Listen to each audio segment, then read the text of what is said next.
Hello students, welcome back to my channel. मैं आज इस वीडियो में अपने NCERT class 9th science class 9th chapter 1 matter in our surroundings का पार्ट 2 एक्सप्लेन करने वाली हूँ। पार्ट 1 मैंने मेरी प्रीवियस वीडियो में एक्सप्लेन कर दिया था। जिन्होंने नहीं देखा है, मैं यहाँ पे कार्ड में उसका लिंक दे रही हूँ, तो पहले जाकर आप मेरी प्रीवियस वीडियो देखिए, इसका पार्ट 1 देखिए। पार्ट 2 में मैं अब आपको एक्सप्लेन करूंगी स्टेट्स ऑफ मैटर के बारे में कि कितने टाइप के स्टेट्स मैटर जो है वो कितनी स्टेट्स में डिवाइडेड है, क्या उसके कैरेक्टरिस्टिक्स हैं, क्या प्रॉपर्टीज हैं। ये इस वीडियो में मैं आपको पूरा डिटेल में यहाँ पर एक्सप्लेन करने वाली हूँ। तो अपना पार्ट 2 आज शुरू करते हैं। तो हमारी ये जो वीडियो है इसमें पार्ट 2 है। इसमें पहला टॉपिक है आपका states of matter. States of matter के बारे में पढ़ेंगे कि जो मैटर है वो कितनी स्टेट्स में डिवाइडेड है। Observe different types of matter around you. अपने आसपास जितने भी मैटर्स हैं उनको आप देखिए, ऑब्जर्व करिए। What are its different states? We can see that matter around us exist in 3 different states, solid, liquid and gas. जब आप अपनी आसपास की चीज़ों को, आसपास के मैटर्स को ऑब्जर्व करते हैं तो आपको क्या फील होता है कि वो किन किन चीज़ों से बनी है। हमारे चारों तरफ जितनी भी मैटर्स बने हैं, जितने भी मैटर है वो 3 स्टेट में एग्जिस्ट करते हैं। सॉलिड में करते हैं, लिक्विड में करते हैं और गैस में करते हैं। मतलब कुछ ठोस होते हैं, कुछ थोड़े लिक्विडिटी जैसे होते हैं, जैसे वाटर और ये ऑयल वगैरह होते हैं, और कुछ गैसियस स्टेट्स में पाए जाते हैं। These states of matter arises due to the variation in the characteristics of the particles of matter. ये जो पार्टिकल्स ऑफ मैटर है ये जो है अलग अलग तरह की वेरिएशंस में दिखाई देते हैं। हम बताएंगे कि अब इनमें क्या क्या प्रॉपर्टीज होती है, इन 3 स्टेट्स ऑफ मैटर में क्या प्रॉपर्टीज हैं। पहला है आपका द सॉलिड स्टेट। पहला हम ठोस चीजों के बारे में पढ़ेंगे, जो सॉलिड स्टेट है।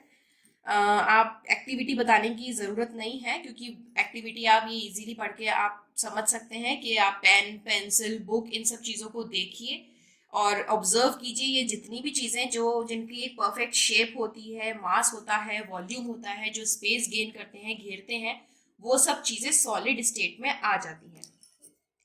All the above are examples of solids. ये जितने भी एग्जाम्पल्स हमने देखे हैं, pen, book, needle, piece of wood and stick, ये सब क्या है? सॉलिड के पार्ट पीसेस हैं। मतलब ये एग्जाम्पल है कि ये सॉलिड है।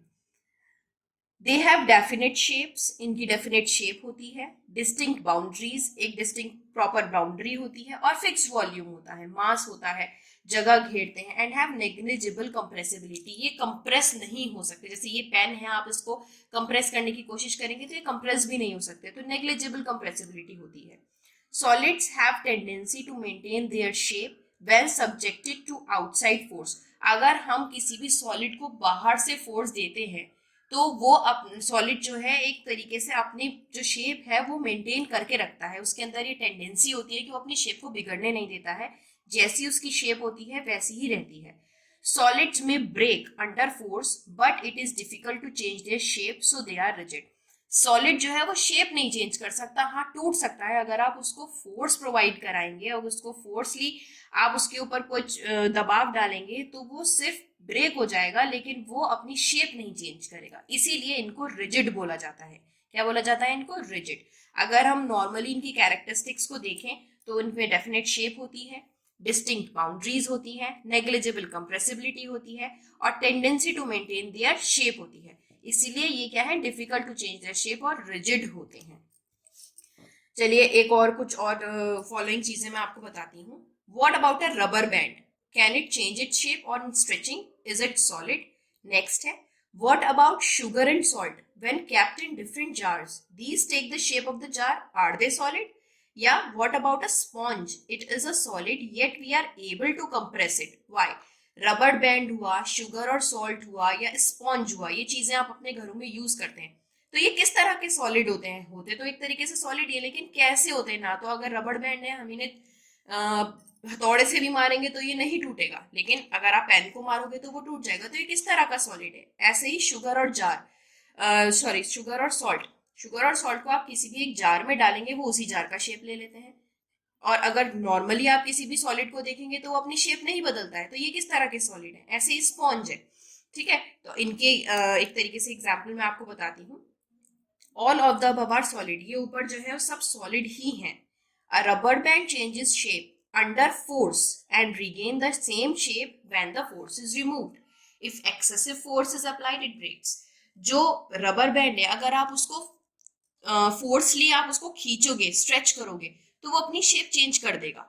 खींचने पर वो अपनी शेप चेंज कर देता है, लेकिन आप वही फोर्स छोड़ दोगे, अगर आप उसको फोर्स को रिमूव कर दोगे तो वो जैसी शेप में था वैसी ही शेप में वापस आ जाएगा। और ज्यादा से ज्यादा फोर्स दोगे तो वो टूट जाएगा। Second, the shape of each individual sugar और salt crystal remain fixed whether we take it in our hand but put it in a plate और इन अ जार।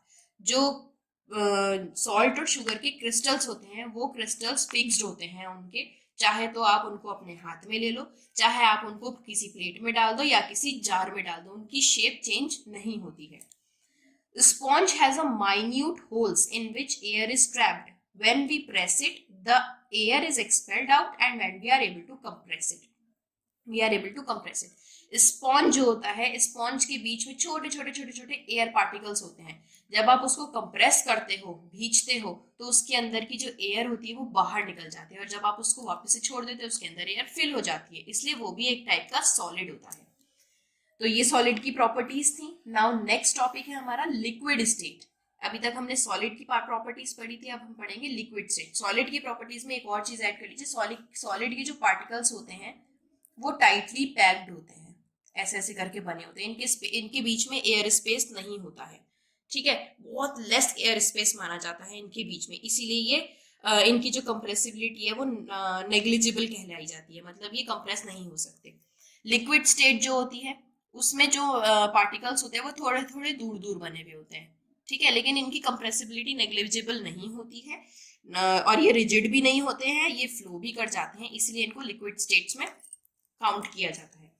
जैसे वाटर हो गया, कुकिंग ऑयल हो गया, मिल्क हो गया, juice हो गया, कोल्ड ड्रिंक्स हो गई, ये जितनी भी चीजें हैं, ये आप जितनी भी चीजें देख रहे हैं, ये सब क्या है, एक तरीके का लिक्विड फॉर्म है, ठीक है। तो इनको हम लिक्विड स्टेट में ही इंक्लूड करेंगे। आप इनकी कोई पर्टिकुलर शेप नहीं होती है, आप चाहे तो पानी को 10 ml के कंटेनर में डाल दो तो ये उस कंटेनर की शेप गेन कर लेगा। आप पतली कंटेनर में डालो, बड़े कंटेनर में डालो, छोटे कंटेनर में डालो, जिस भी कंटेनर में, जिस शेप के भी कंटेनर में आप इन लिक्विड्स को फिल करेंगे ये उसी की शेप ले लेते हैं, इसलिए इनकी कोई फिक्स शेप नहीं होती है।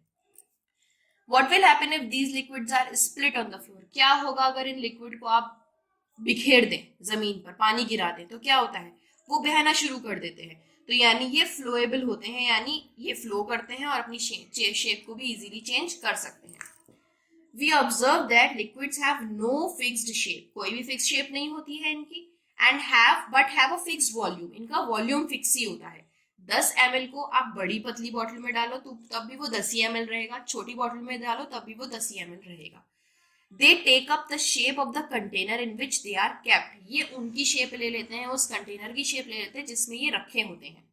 Liquids flow and change shape, so they are not rigid but can be called fluid। जो है ये लिक्विड्स बहते हैं, फ्लो करते हैं और अपनी शेप को बदल सकते हैं, इसलिए इनको रिजिड नहीं कहा जा सकता, ठोस नहीं कहा जा सकता, इनको क्या कहते हैं हम लोग, फ्लूइड बोलते हैं। Refer to activities 1.4 and 1.5। 1.4 और 1.5 एक्टिविटी में हम जाए, पीछे की तरफ अगर हम जाते हैं 1.4 और एक्टिविटी नंबर 1.5, हम अगर 1.4 1.5 एक्टिविटी को देखते हैं, where we saw that solid and liquids can be diffused into liquids, मतलब नमक और पानी में मिला हो भाई, सॉलिड और लिक्विड है, जो नमक है वो सॉलिड है, लिक्विड है वो वाटर है वो लिक्विड है, दोनों को मिक्स कर दो तो क्या हो जाता है, इंटरमिक्स हो जाते हैं, ठीक है। The gases from the atmosphere diffuses and dissolve in water, जो गैसेस है एटमॉस्फेयर में वो भी वाटर के अंदर डिफ्यूज हो जाती है, ऑक्सीजन गैस है, हाइड्रोजन है, सब मिक्स ही तो है। These gases, especially oxygen and carbon dioxide, are essential for survival for aquatic animals and plants. Oxygen हुआ, कार्बन डाइऑक्साइड हुआ, ये सब वाटर के अंदर भी मिक्स रहती हैं, एनवायरनमेंट में भी मिक्स रहती हैं। क्यों? क्योंकि ये सर्वाइवर एक्वाटिक और एनिमल्स और प्लांट्स के लिए बहुत एसेंशियल है। तो ये सब कुछ क्या इंटरमिक्स हो जाते हैं एक दूसरे में बिकॉज ऑफ देयर टेंडेंसी, जिसमें नो फिक्स शेप आती है, ना फिक्स्ड वॉल्यूम आता है, फ्लो रहते हैं, फ्लोएबल सब्सटेंस होते हैं और जो है किसी भी कंटेनर की शेप इजीली गेन कर सकते हैं। All living creatures need to breathe for survival. The aquatic animal can breathe underwater due to presence of dissolved oxygen in water. Thus, we may conclude that solid, liquid, and gas can diffuse into liquid. भाई जो creatures होते हैं सारे, उनको breathe करने की मतलब survivor के लिए सांस लेना जरूरी होता है। तो जो पानी वाले एनिमल्स होते हैं वो कहाँ से सांस लेते हैं? पानी के अंदर मिली हुई गैस में से सॉल्व मतलब सांस लेते हैं। पानी के अंदर भी तो डिजोल्व होती है कोई गैस, ऑक्सीजन डिजोल्व रहती है। तो इससे हम ये कंक्लूड कर सकते हैं कि सॉलिड, लिक्विड और गैस, ये तीनों चीजें जो है लिक्विड के अंदर इजीली डिफ्यूज हो सकती हैं। सॉल्ट भी हो सकता है पानी में मिक्स, गैस भी हो सकती है पानी में मिक्स, और लिक्विड तो हो ही सकता है पानी में मिक्स। ठीक है। The rate of diffusion of liquid is higher than the rate of solids. जो डिफ्यूजन मिक्सिंग का रेट होता है लिक्विड का, वो सॉलिड के रेट से ज्यादा होता है, यानी लिक्विड में इजीली डिफ्यूज हो सकती हैं चीजें। This is due to the fact that in the liquid state particles move freely and have a greater space. इससे हम ये फैक्ट कह सकते हैं कि लिक्विड स्टेट में पार्टिकल्स बहुत इजीली फ्री मूव करते हैं रादर देन सॉलिड, और इनमें ज्यादा स्पेस होता है between each other as compared to particles in solid state. Solid state के मुकाबले लिक्विड में ज्यादा स्पेस पाया जाता है और इसके पार्टिकल्स बहुत इजीली मूव भी कर सकते हैं। ठीक है। तो इन शॉर्ट अगर हम इनकी प्रॉपर्टीज पढ़ें तो लिक्विड की प्रॉपर्टीज क्या है? No fix shape, fixed volume होती है, take the shape of container, it flow and change shape, not rigid, particle move freely and have greater space between them. ठीक है। तो ये प्रॉपर्टीज लिक्विड स्टेट की खत्म हुई। नाउ अब थर्ड प्रॉपर्टी आती है हमारी गैसियस स्टेट। ठीक है। गैसियस स्टेट्स कैसी है? Have you ever observed a balloon seller filling a large number of balloons from a single cylinder of gas? Inquire from him how many balloons is he able to fill from one cylinder. जब आप देखते हैं जो balloon वाला होता है वो एक ही सिलेंडर से मैक्सिमम बलून फिल कर सकता है। कैसे कर लेता है वो मैक्सिमम से मैक्सिमम बलून फिल? एक ही सिलेंडर में इतनी सारी गैस कैसे आ जाती है, देखते हैं। चलो, यहाँ एक एक्टिविटी है, इससे परफॉर्म करके आपको पता चलेगा। 3 इंजेक्शंस लीजिए नॉर्मल विदाउट नीडल। ठीक, सिरिंज वाले इंजेक्शंस जो आते हैं नीडल नहीं लगानी है उनकी, 100 ml के ले लीजिए। ठीक, उनकी जो ये नोजल होती है, जो माउथ होता है, उसको रबर कॉर्क से किसी चीज से बंद कर दीजिए। ये ओपन होता है ना, तो ये ओपन नहीं रहना चाहिए। ठीक है। पिस्टन, इसको जो पीछे वाले पार्ट को कहते हैं पिस्टन, इसको आप रिमूव कर दीजिए। 3 सिरिंज ले लिया आपने ऐसे ऐसे करके। एक में कुछ नहीं भरना है आपको, एक में आपको वाटर भरना है और एक में आपको चॉक भर देनी है। ठीक है। और उसके बाद क्या करना है, पिस्टन को इनके पीछे लगा देना है। अब आप जब पिस्टन इनकी वापस से पीछे लगाएंगे और उसको प्रेस करेंगे, तब आपको ये बताना है कि तीनों में से आपको किस में ज्यादा प्रेशर लग रहा है प्रेस करने के लिए। ठीक है। क्या ऑब्जर्व कर सकते हैं? जब आप ऑब्जर्व करेंगे तो मुझे नीचे कमेंट सेक्शन में बताना कि क्या आपने यहाँ पर मतलब ऑब्जर्व किया इन तीनों को प्रेस करने के बाद। आगे बढ़ते हैं। We have observed that gases are highly compressible as compared to solid and liquid. इनमें क्या होता है, हम इस एक्सपेरिमेंट से ये ऑब्जर्व भी कर सकते हैं कि जो गैसेस हैं वो हाईली कंप्रेसिबल होते हैं। इजीली आप गैस को कंप्रेस जल्दी से जल्दी कर सकते हो, जबकि लिक्विड को आप और सॉलिड को आप कंप्रेस नहीं कर सकते हो। The liquefied petroleum gas LPG, जो आपके घरों के सिलेंडर में होती है कुकिंग के लिए, आपको पता है जो कुकिंग सिलेंडर होता है वो कितने दिनों तक चलता है, लेकिन होती तो वो गैस ही है ना। तो लिक्विफाइड पेट्रोलियम गैस आपके कुकिंग सिलेंडर्स में पाई जाती है। ऑक्सीजन जो सप्लाई करती है, जो हॉस्पिटल में सिलेंडर मिलते हैं, हॉस्पिटलाइज जो सिलेंडर होते हैं, उसमें सीएनजी इस कंप्रेस्ड गैस, वो भी कंप्रेस्ड गैस होती है। कंप्रेस्ड नेचुरल गैस यानी सीएनजी जो किस में यूज होती है? व्हीकल्स में यूज होती है आजकल। कहते हैं वो कार्स में, बसेस में, ये सब कौन सी गैस यूज होती है? CNG, compressed natural gas. Compressed क्यों कहा गया है?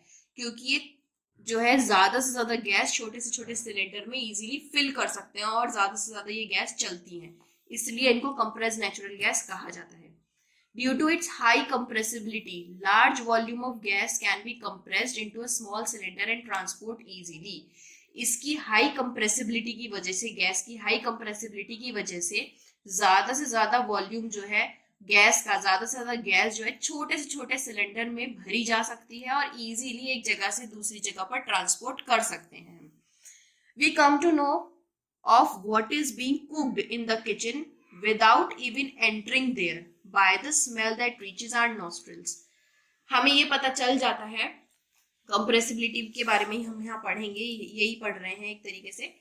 हमें ये पता चल जाता है, हम रूम में बैठे हुए हैं और किचन में क्या बन रहा है हम ये पहले ही पता लगा लेते हैं। कैसे पता लगाते हैं? How does this smell reaches us, कैसे आती है हमारे पास ये स्मेल। मैंने आपको प्रीवियस पार्ट 1 में आपको बताया ही था कि कैसे आती है ये गैस, मतलब किस तरह से ये किचन से आप हॉट फूड बन रहा है आप तक किस तरह से पहुंच रहा है। यहाँ पर भी वही है, कैसे वो गैस जो है, स्मेल जो है वो आप तक पहुंच रही है। The particles of aroma of food mixes with the particles of air, जो खुशबू होती है खाने की वो एयर के पार्टिकल्स के साथ मिक्स कर जाती है, तो चारों तरफ इजीली फैल जाता है, क्योंकि उनके बीच में स्पेस बहुत होती है, इसलिए गर्म खाने की स्मेल एयर में इजीली मतलब अपनी स्पेस बनाती है और फैल जाती है। The smell of hot cooked food reaches us in seconds. Compared this with the rate of diffusion. Diffusion last time भी मैंने पढ़ाया था, जो मिक्सिंग होती है, जो डिफ्यूजन होता है सॉलिड का और लिक्विड का कम होता है as compare to gas. Gas का बहुत ज्यादा रेट होता है, इसीलिए आप तक इजीली जो है वो स्मेल, कुक्ड फूड की स्मेल आप तक आ जाती है। Due to high speed of particles and large space between them, gases show the property of diffusion very fast into other gases. क्योंकि पार्टिकल्स के ज्यादा से ज्यादा मूवमेंट से, ज्यादा से ज्यादा स्पीड से, और उसके बीच में ज्यादा से ज्यादा स्पेस होने की वजह से जो डिफ्यूजन है वो ज्यादा तेजी से होता है और गैस जो है ज्यादा तेजी से फैल जाती है, जो स्मेल जो है वो ज्यादा तेजी से फैलती है। In the gaseous state the particles move about randomly at high speed. Gaseous particles जो हैं वो बहुत रैंडमली मूव करते हैं और तेजी से मूव करते हैं।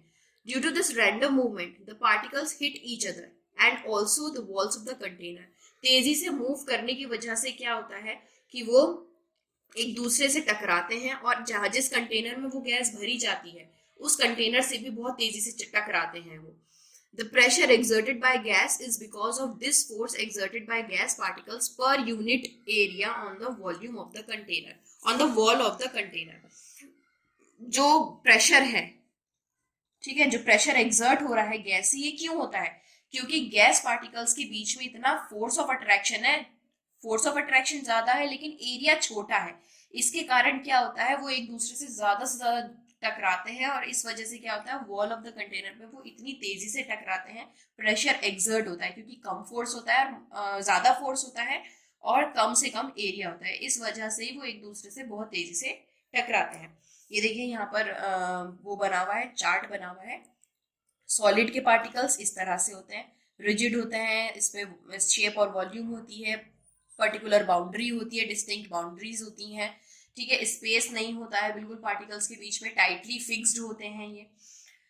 और लिक्विड में देखिए थोड़े से लूजली पैक्ड होते हैं, ये टाइटली पैक्ड है, ये थोड़े लूजली पैक्ड है कि हम एक दूसरे से जुड़े हुए नहीं है, शेप कोई फिक्स नहीं होती है इनकी, ठीक है, और स्पेस भी होता है इनमें, फ्रीली मूव करते हैं। और गैस के पार्टिकल्स देखिए इसमें कितनी स्पेस है, बीच में बहुत सारी स्पेस प्रेजेंट होती है, रिजिड नहीं होता है और एकदम फ्रीली मूव कर पाते हैं। तो ये क्या है, इजी वे है आपको देखने का कि सॉलिड लिक्विड गैस की क्या क्या प्रॉपर्टीज आती हैं। अगर नॉर्मल में गैस की प्रॉपर्टीज हम पढ़ें, no fix shape, have fixed volume, take the shape of container, flow and change shape, और particle move freely, greatest space between them, not rigid. तो यहाँ पर ये पार्ट 1 मैंने अभी एक्सप्लेन जो किया है, पार्ट 2 ये कंप्लीट होता है और इसके क्वेश्चंस ये हैं आपके। चलिए क्वेश्चंस को थोड़ा सा पढ़ लेते हैं।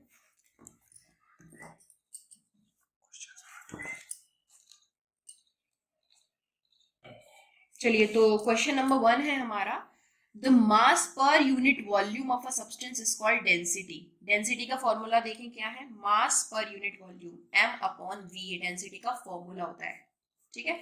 अब इसको डेंसिटी और मास के अकॉर्डिंग आपको इंक्रीजिंग ऑर्डर में लगाना है। Air, exhaust from chimneys, Honey, water, chalk, cotton and iron. तो पहले क्या आएगा हमारा, एयर, इसकी डेंसिटी, एग्जॉस्ट की डेंसिटी, मतलब जो इंक्रीजिंग ऑर्डर में लगाना है। इंक्रीजिंग ऑर्डर क्या होता है, बड़े से छोटा, सबसे ज्यादा एयर की होती है, छोटे से बड़ा। जो इंक्रीजिंग ऑर्डर का मतलब होता है छोटे से बड़ा, ठीक है। सबसे कम जो होती है वो एयर की होती है, उससे ज्यादा थोड़ी सी बढ़ते हुए किस पे आ जाती है, एग्जॉस्ट फ्रॉम चिमनीज, फिर कॉटन पे, फिर वाटर पे, फिर हनी, चॉक एंड आयरन। जो सॉलिड स्टेट है उसमें जो डेंसिटी होती है वो ज्यादा होती है as compare to gaseous state. ठीक है। सेकेंड क्वेश्चन है tabulate the difference in the characteristics of states of matter. Tabulation मतलब जैसे सॉलिड लिक्विड गैस के बारे में ऐसे करके चार्ट बनाइए, उनकी सारी कैरेक्टरिस्टिक्स आप लिख दीजिए। रिजिड होता है, फिक्स्ड बाउंड्रीज होती हैं, और डू नॉट चेंज शेप, ऐसी लिक्विड में कर दीजिए। फ्लोएबल होता है, not rigid, can change shape, same as gas का कर दीजिए। रिजिडिटी नहीं होती है इसमें। फ्लोएबल होता है, कंटेनर में इजीली आ जाता, वो हो जाता है, जो मैंने आपको ये सब टेंडेंसी बताई थी इसकी। ठीक है। फ्लोएबल होता है, रिजिड नहीं होता है। तो ये सब आपको एक टैबुलेशन बनाकर करनी है, सॉलिड, लिक्विड एंड गैस। ठीक।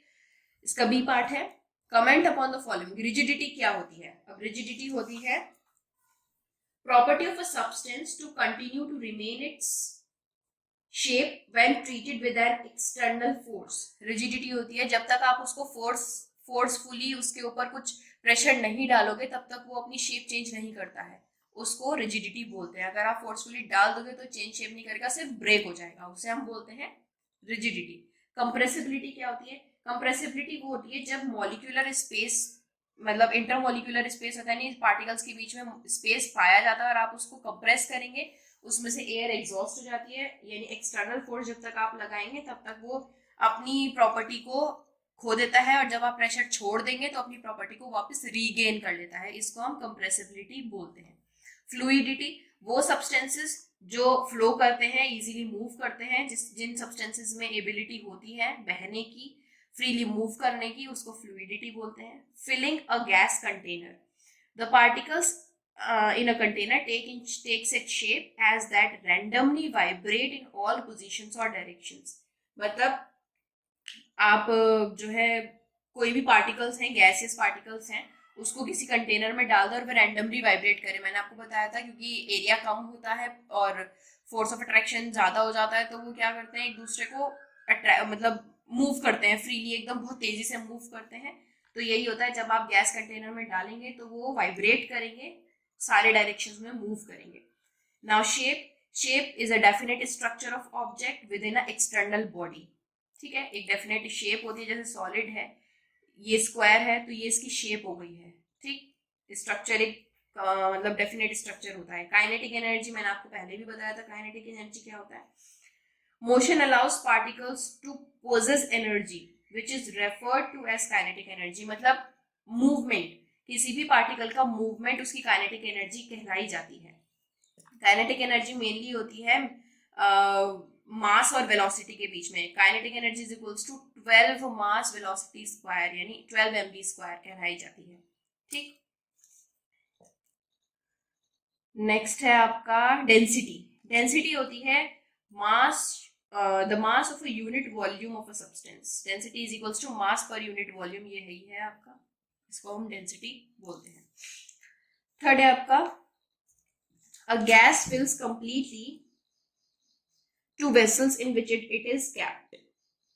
यानी जो गैस है वो मतलब उस किसी भी वेसल में आप किसी भी गैस को फिल कर रहे हो तो वो पूरी तरह से फिल हो जाती है। क्यों फिल हो जाती है? काइनेटिक एनर्जी के वजह से।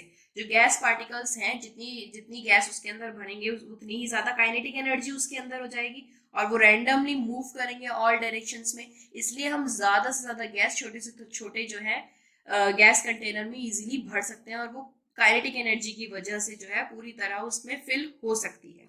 नेक्स्ट पार्ट है a gas exert pressure on a wall of a container. जब आप किसी कंटेनर में गैस को भरते हो तो वो प्रेशर देता है, मतलब कंटेनर की वॉल पर जोर जोर से वाइब्रेट होते हैं। क्यों होते हैं? अभी आपको बताया ही है कि जो गैस मॉलिक्यूल्स हैं उनकी हाई काइनेटिक एनर्जी रहती है, और छोटे एरिया की वजह से और हाई काइनेटिक एनर्जी की वजह से वो रैंडमली मूव करते हैं, इसलिए कंटेनर की वॉल पर प्रेशर ज्यादा होता है। A wooden table should be called a solid. क्यों सॉलिड कहलाई जाती है? क्योंकि उसकी डेफिनेट साइज है, डेफिनेट शेप है, उनके इंटरमोलिकुलर जो अट्रैक्शन है वो बहुत ज़्यादा टाइटली है, मतलब टाइटली पैक्ड है जो इंटरमोलिकुलर स्पेस है उसमें, और रिजिड है और नॉट कंप्रेसिबल है। फोर्थ है we can easily move our hand in air but to do the same through a solid block of wood. हवा में इसलिए हम इजीली अपना हाथ मतलब मूव कर सकते हैं क्योंकि जो एयर पार्टिकल्स हैं वो लूजली पैक्ड होते हैं। ठीक है, तो जब जहाँ पर पार्टिकल्स के जो एयर पार्टिकल्स में जो वो होते हैं, मतलब पार्टिकल्स होते हैं वो लूजली पैक्ड होते हैं, तो इजीली उसमें आप अपना फोर्स ऑफ अट्रैक्शन जो है वो कम लगता है, तो इसलिए आप इजीली वहां पर अपने इजीली हैंड को फैला सकते हो। बट सॉलिड जो है उसके पार्टिकल्स जो है वो टाइटली पैक्ड होते हैं, रिजिड होते हैं, तो वो मतलब उसके अंदर आप जो है मूव नहीं कर पाते हैं। इसीलिए जो कराटे एक्सपर्ट होते हैं उनके जो हाथ हैं वो सॉलिड के ऊपर जो है वो मतलब जब सॉलिड वुड पे डालते हैं तो थोड़ा सा प्रेशर एक्सर्ट करना पड़ता है rather than of air. Fourth है, liquid generally have lower density as compare to solid, but you must have observe that ice floats on water, find out the way. जो डेंसिटी है ice की वो water की density से कम होती है। Density of ice is less than the density of water. The low density of ice can be attributed to the small pores it has which allows it to trap air, hence ice floats on water। मतलब जो density होती है वो ice की जो density होती है वो पानी की डेंसिटी से कम होती है, और उनके बीच में जो आइस के पार्टिकल्स के बीच में थोड़ी थोड़ी स्पेस रह जाती है, तो उसमें हवा अपनी स्पेस बना लेती है। तो जब हवा उसके अंदर पहुंच जाएगी, अपनी एयर स्पेस बना लेगा, तो पानी में वो इजीली फ्लोट कर पाएगा। जिसकी डेंसिटी कम होती है वो फ्लोट कर सकते हैं सब्सटेंस। तो यहाँ पर हमारा ये सेकेंड पार्ट खत्म होता है। थर्ड पार्ट के लिए मैं अपनी नेक्स्ट वीडियो में आपको थर्ड पार्ट एक्सप्लेन करूंगी। तो चैप्टर 1 का सेकेंड पार्ट हमने यहाँ पर अभी फिनिश कर दिया है, और चैप्टर 1 का थर्ड पार्ट मैं अपनी नेक्स्ट वीडियो में आपको बताऊंगी। प्लीज मेरी वीडियो को चैनल को सब्सक्राइब करें, वीडियो सही पसंद आए तो शेयर करें, लाइक करें, और जो भी प्रॉब्लम है वो कमेंट सेक्शन में कमेंट करके आप मुझे बताएं। और मेरा जो कार्ड में मैंने लिंक दिया है ऊपर, वहां पर जाकर मेरी फर्स्ट वीडियो जरूर देखें। Thank you.